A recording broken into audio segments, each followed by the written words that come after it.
A little while ago, I went into Monza to deliver to the Formula One event. I found it very difficult to find instructions. Luckily, I had a friend to give me some, but I thought I'd share it on here just for anybody else that's trying to get in there. Now, I'm coming from the west, so Mont Blanc, Fraser's direction, and on the A4 or the E64. Now, the junctions don't have any numbers, but this is the signpost that you're looking for. Now, forgive me if I pronounce it wrong, but to me, it says Cincello. That's what you're looking for. And you come down that slip road. It's just under a tunnel.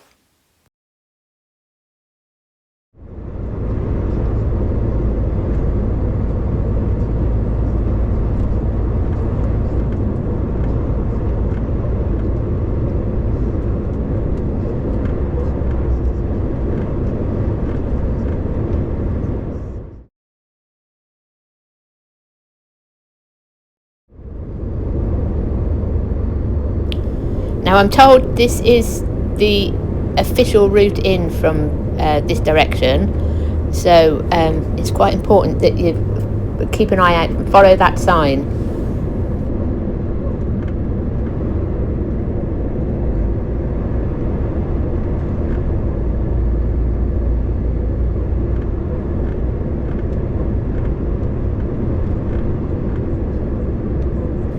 Now, I won't edit any out so that you can see yourself driving along and it gives you a good idea.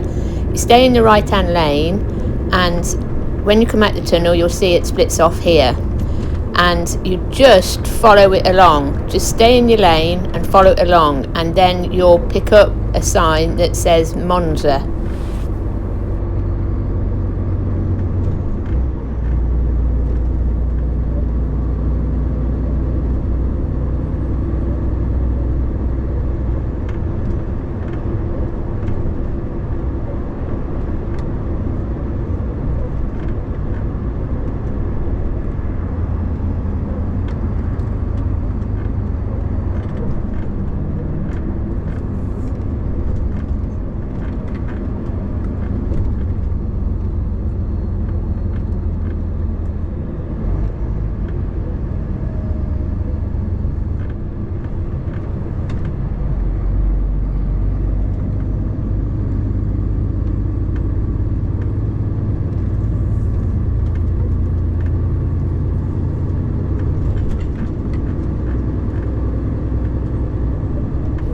Now, as you're driving along, you see above your head it's come up Monza. I know it seems a bit of a long slip road, but if you just follow the road. Now here you need to keep to your right. Keep to your right and come off at the next slip road. Now you've kept to your right. At this bit you need to keep to the left. Follow the signs for Monza, because that other road goes up into the urban area. So you keep to the left here, and then you'll pick up the main road again.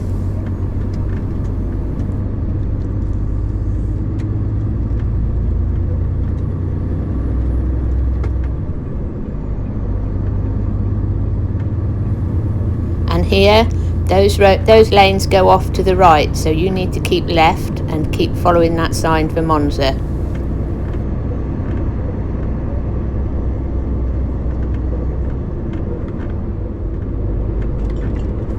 Now just keep following that road. I've cut a little bit out because obviously it's just road. So just keep following it and you'll go down underneath the tunnel. And it's quite a long tunnel, but you'll see the reason I'm filming it all is because the slip road that you want is actually in the tunnel. So you'll see it coming up. I'll show you where the slip road is on the map. So it's under the tunnel there. That's the one that you're coming off at. So you see, it's actually under the tunnel, and you need to keep an eye out for that one. Again, forgive my Italian, it's something like Seste Battisti. Yeah, but if you look at the little map, you'll see what I mean. But I'm sure it's something like that, Battisti. Sorry, my Italian's rubbish.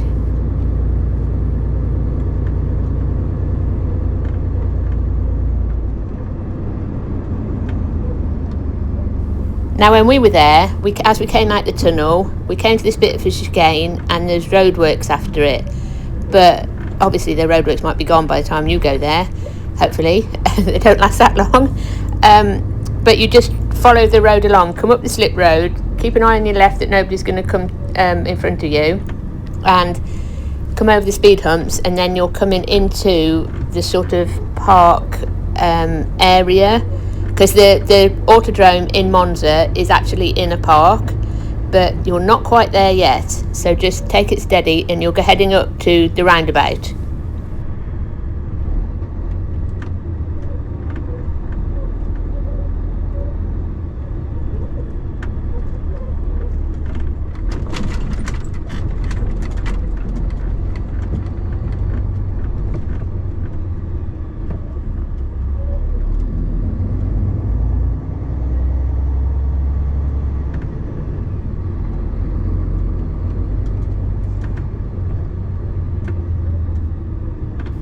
When you get to this roundabout, you want the third exit off. This roundabout is big, and at the moment it's not too bad, not too busy, but it does get absolutely manic and people whiz around it, so just take it steady. So the third exit is kind of like an urban dual carriageway, and it's tree lined and it's very pretty.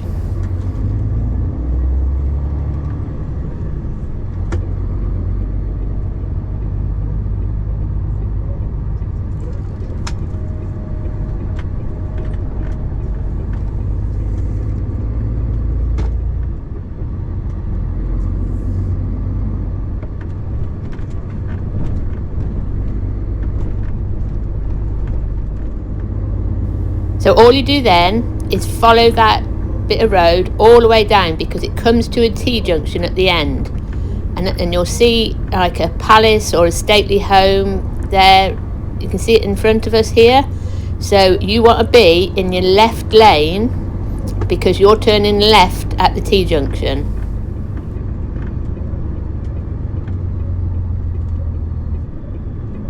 And this is Villa Real Monza, which is a good landmark to put into your map and then zoom in and you can see where you are.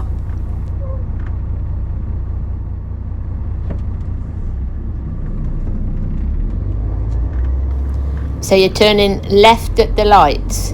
Now as the Formula One gets busier, this road is manic. So you really need to watch for pedestrians. The road that you're now on is Via Baranza. Again, excuse my Italian.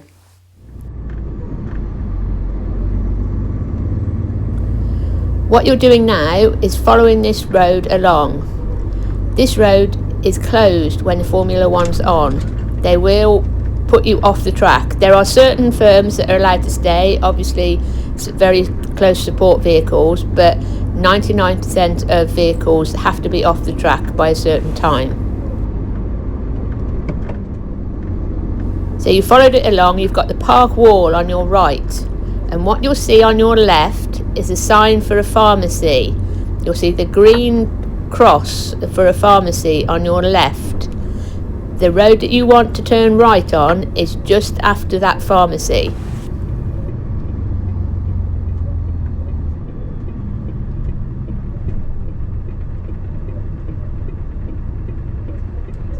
You'll see it above your head there. It says Autodrome. Now, it's not a very big turn-in, and as my friend said to me, you will think you are turning the wrong way, but honestly you're not. That's the road you want. It says Autodrome. So you need to swing out and go through the houses. This is definitely the way in.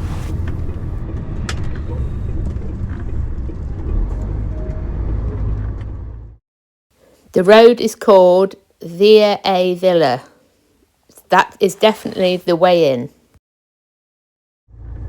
And you follow it down to the bottom. You'll have this big wall on your right. This is the edge of the park on the right. And you just keep following this wall all the way down.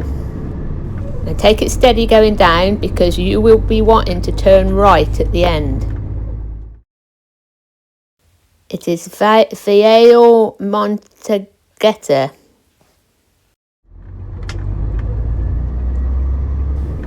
Now you can see here that you can't go any further anyway, but it's just a weird thing because you're now actually turning into a park. I mean, there's people walking, there's cyclists, there's people taking their families out for a Sunday afternoon stroll. So just take it steady. This is literally in the park.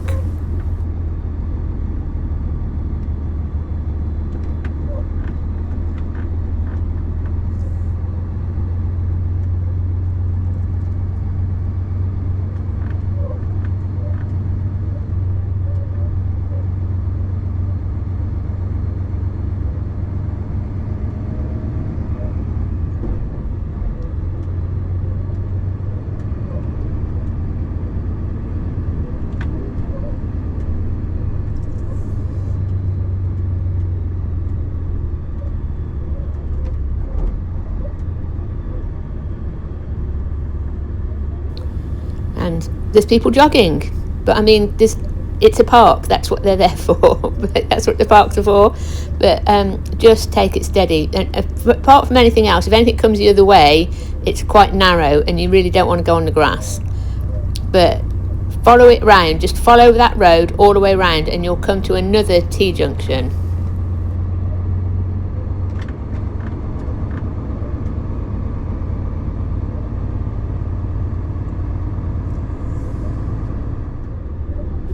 And when you come to the T-junction, you'll see the entrance in front of you, so you've got to go sort of right and then left, and there'll be somebody at that gate to tell you where you're going, and they'll be able to explain the route into the parking where you need to be, or you'll have a contact that you can call when you get this far.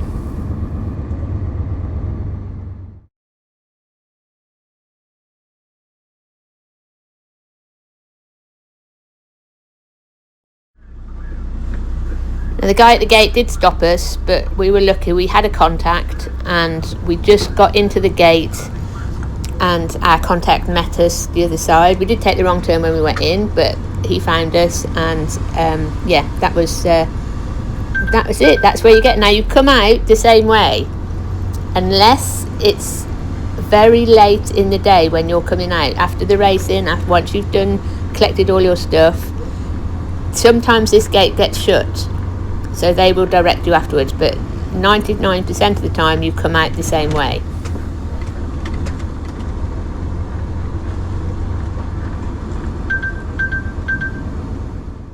Now, as I said, we're not allowed to park on the track site.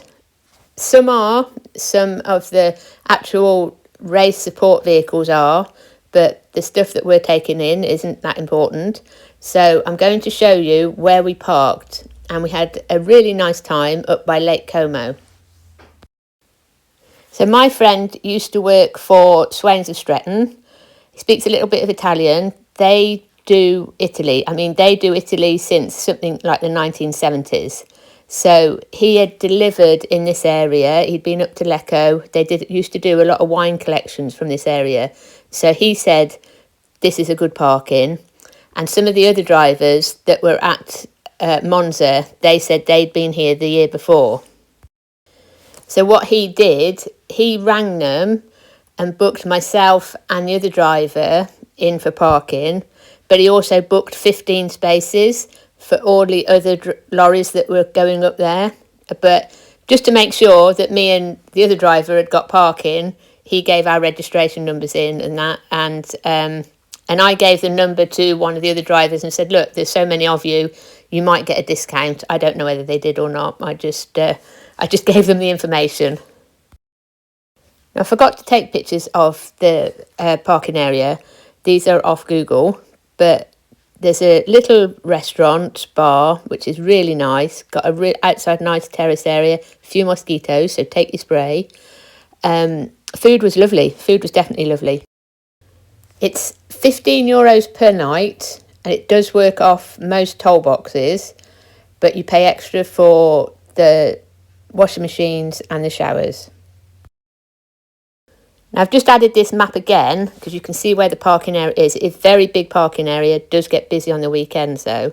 But there's a shopping centre within walking distance.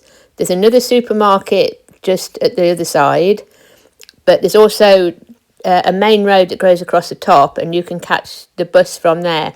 They did say you could catch a train as well, but I didn't go there, so I don't know how much or what it was. The bus was only a couple of euros into Como itself. I am going to bore you with some of my photos because it was an absolutely stunning place. Now, I went up the funicular and I got up, which is like a little tram lift sort of thing that goes up the mountain. You go up so far to there, but then if you want to get the other bit further on, it's another 2 kilometres up to the top where the cross is.